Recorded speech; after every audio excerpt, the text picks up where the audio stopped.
guys, Kat here, welcome back to my channel.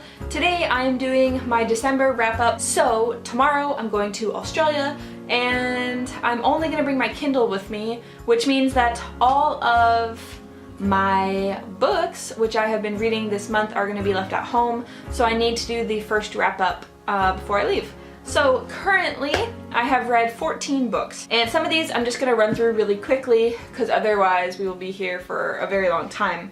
Okay, so the first one is Windswept by Sabrina Jeffries. This is pretty much just a trashy romance and it was candy. I spent, I think, like 2 hours reading it and it was great. I was feeling really stressed due to wedding planning, so I read it. It was great, and that's all I'm going to say about that. The next one is also a romance, but it's a paranormal shifter romance. It's Red Wolf by Jennifer Ashley. Jennifer Ashley is one of my favorite shifter romance writers ever. The series now has like 20 different books once you add in all the like 0.5 novels. So I would like to see this series like come to like the final wrap up, but like in this book I was just annoyed because she added like another boss. You know, like when every book is like a level up and I'm like, we've already leveled up like 5 times. So anyway, this is just a continuing series which I really like, and again it was really quick and easy and good for stress. The next one is The Good Girl by Kubica, and in this one we follow a girl who is kidnapped and held for ransom, or at least that was what was supposed to happen, and instead she finds herself in back cabin woods with a stranger. I didn't really connect to the main character. I didn't really like her, so my rating for this is quite low. I believe like 2.5 probably, or 3. So I didn't really like this one as much as some of the other thrillers that I read this month. Next up is 4th of July Creek by Smith Henderson. In this one we follow Pete, who is a social worker who is trying to help the community of a small town in Montana, kind of the backwoods. Pete becomes the lone helper of a man named Jeremiah Pearl, who is kind of a backwoods, badass, doomsday type guy, and the government starts looking for him, stuff is going down, but instead of this being like a super high-paced thriller, instead it was a real examination of Peter himself as a social worker and how his own life disintegrated. I was expecting this to be a lot like My Absolute Darling, and it really wasn't. It was slower, and it wasn't really about the people he was helping as much as it was about the social worker himself. So for this one, I think I gave it 3.5 stars. I think it suffered a lot by comparison with My Absolute Darling, which is a shame, but there it is. Next we have AKIRA Volume 3. So this follows again on from AKIRA 2 and 1, and in AKIRA Volume 1, essentially a motorcycle gang runs afoul of a secret scientific experiment, and I'm not going to get too much more into it than that because this is Volume 3, so if I said anything it would like give it away. Next I read Behind Closed Doors by B.A. Paris, and this is kind of a thriller similar to The Good Girl, where not everything is as it appears. However, this one really got me.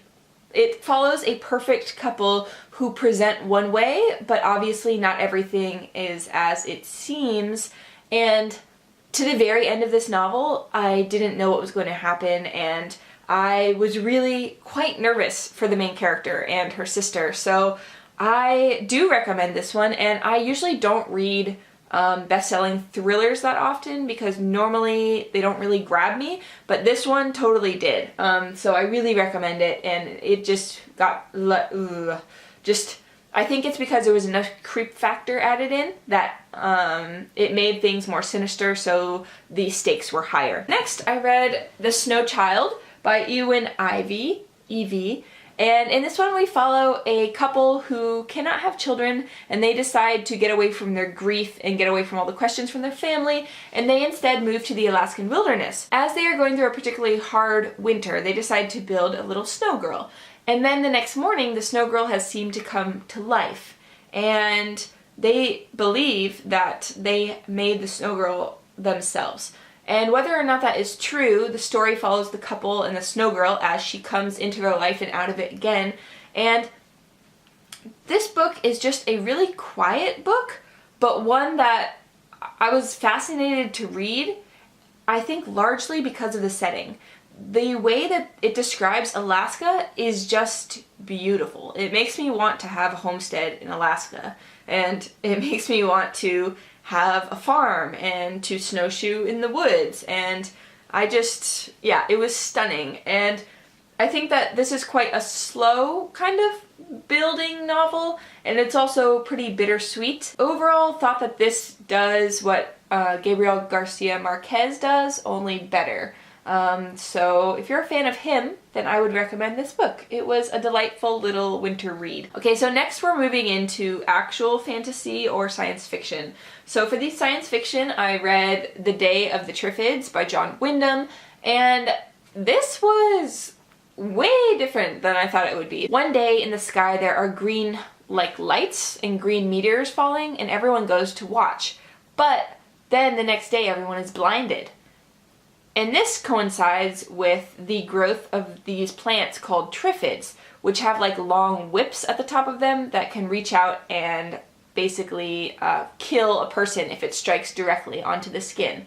So this is a look at what would happen if you woke up and you were one of the only people who wasn't blind at this time when society has largely fallen apart and everyone else is blind, and there are also these plant-like threats. So this really reminded me of the writing style of H.G. Wells, only a little bit better. So I really recommend this. I really enjoyed this, and I'm really glad I read it as like a sci-fi classic. I think that this, compared with The Chrysalids, they are both really great in their own right. The Chrysalids is kind of about othering, and The Day of the Triffids is largely more like just a sci-fi classic.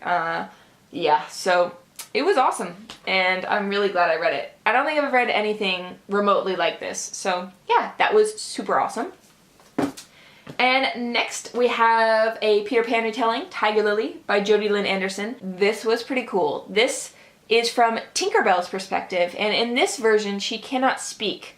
So she watches as Tiger Lily grows into her own and becomes a really strong woman, and then as Tiger Lily meets Pan, and then how their relationship grows and how they interact with Hook and the pirates and the dangers of their island, and then what happens when Wendy comes. And this book was very, very strong for me up until the part where Wendy comes, and then after that I really didn't like it so much. But I'm not sure if that's just me or if that was just I don't agree that I wanted that to happen. Like, so it was like watching something happen and you want to stop it but you can't. So and also I wasn't so sure about it being told from Tink's perspective. I'm not like 100% sold on that. So overall, I would give this an easy 4. Next is The Wrath and the Dawn by Renee Ahdieh. So in this one, this is a retelling of 1001 Arabian Nights, and I give this somewhere between 4 and 4.5. So we follow Shahrazad, who has volunteered to be the bride of the Caliph. The catch here is that the Caliph kills all of his brides after a single night with them. And the reason she volunteers is because actually her best friend had been killed. So I think that one of the greatest strengths of this book is the setting. I just loved it, and I loved Shahrazad as a character. I really was rooting for her. However, I'm not exactly sure how much I believe in her change of heart. So that's why it's kind of between 4 and 4.5. I want to give it 4.5, but I'm like holding off to see what the second one does, because the second one I think will determine which way it goes. But this was really evocative, and I loved the imagery of the dusty dunes and the palace and the clothing, just like everything, the flower gardens, the scents, the city bazaar, and as they're fighting, and the falconry. Yeah, I really liked this one. I want to give it maybe like 4.25 stars is what I would give it.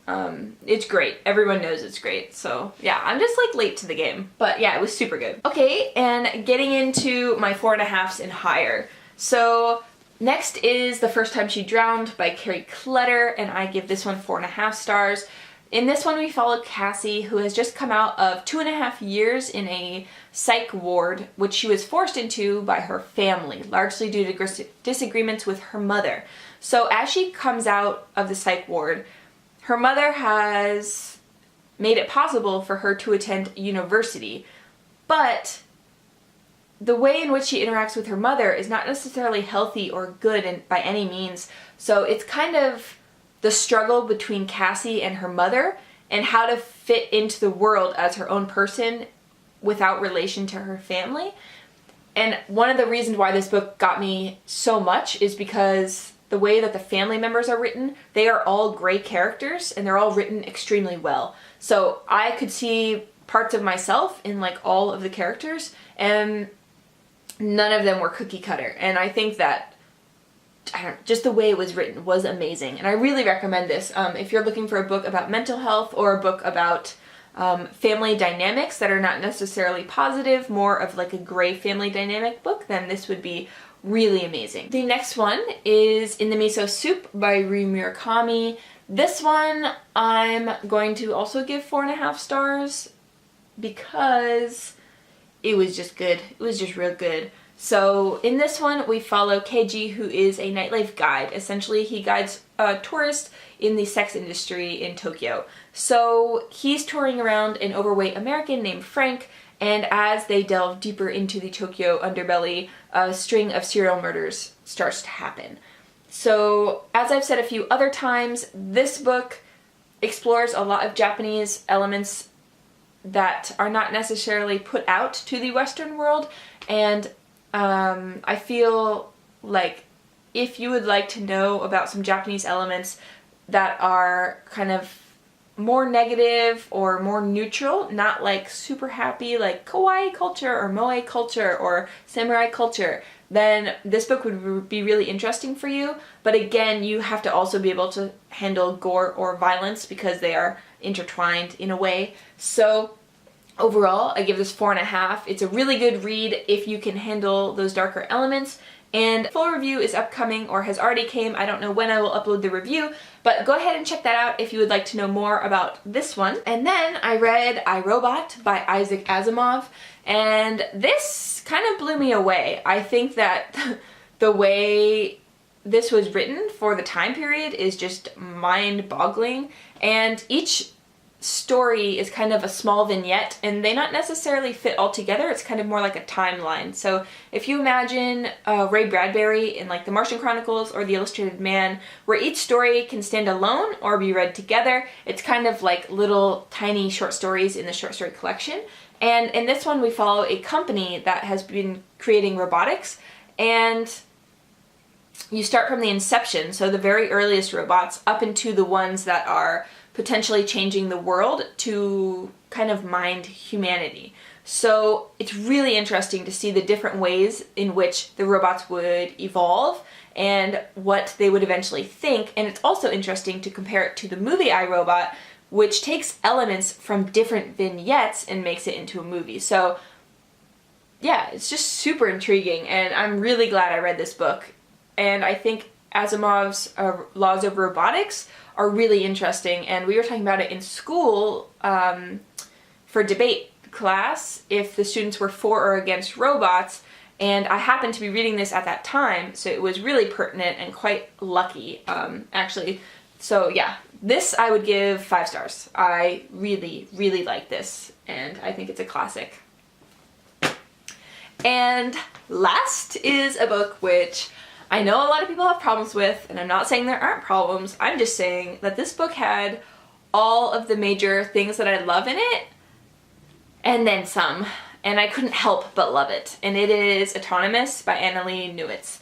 So in this one, we follow Jack, who is a pharmaceutical pirate who has a submarine. So she basically steals high-level, expensive drugs, reverse engineers them to make kind of like a cheaper version, and then she distributes those to the poor, essentially being a pharmaceutical Robin Hood. And this goes well enough until one of the drugs that she reverse engineers gets people addicted to their work, and that becomes very dangerous and spirals out of control, which prompts the government to send people after her. And the pair that is sent after her is a soldier and the partner who is a robot named Paladin.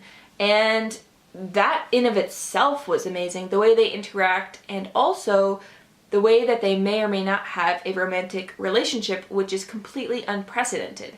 And there are a lot of things in this book which come up, gender representation, sexuality, speciesism, and also the roles of different people in society, and slavery. Not only slavery based on skin color or gender, but slavery based on economic means and kind of what you can afford or what you can dream. So I love this book. It had some issues. It had like 2 main problems that I really didn't like so much, but there were just so many elements in this book that were just like right up my alley that I couldn't help but loving this. Like, do you know when you could like look on a menu and every single item is something that you love? That is this book. This is my perfect menu book. So minus those 2 problems. So I think I'll definitely be doing a full review of this in the future, because I really want to talk about it and also explore the 2 areas I didn't like so much. But if anything I just said sounds like amazing to you, then I really recommend it. It was so good. My only complaint is like, I could have read 100 to 300 pages more of this. I would read this if this was a series. I would read it if there were like novellas off of it. I would read anything. Like a manga would be amazing. So amazeballs. Yeah, so I'm just really in love with this, and yeah, just love it. 5 stars. Very good. Yeah, so that finishes up this month currently. Like I said, I'm currently reading a few books, but they're gonna have to wait until January because I'm not bringing any physical books with me to Australia because I don't want to carry it. So I uploaded some really great trashy romance and some really cute YA, which I'm gonna read on the plane. Yeah, so look out for that coming up soon. Yeah, so I hope you guys are having an amazing end of the year. If you guys like this video, then please give it a thumbs up or hit the subscribe button. And without further ado, I'm just gonna say toodles for now. Bye!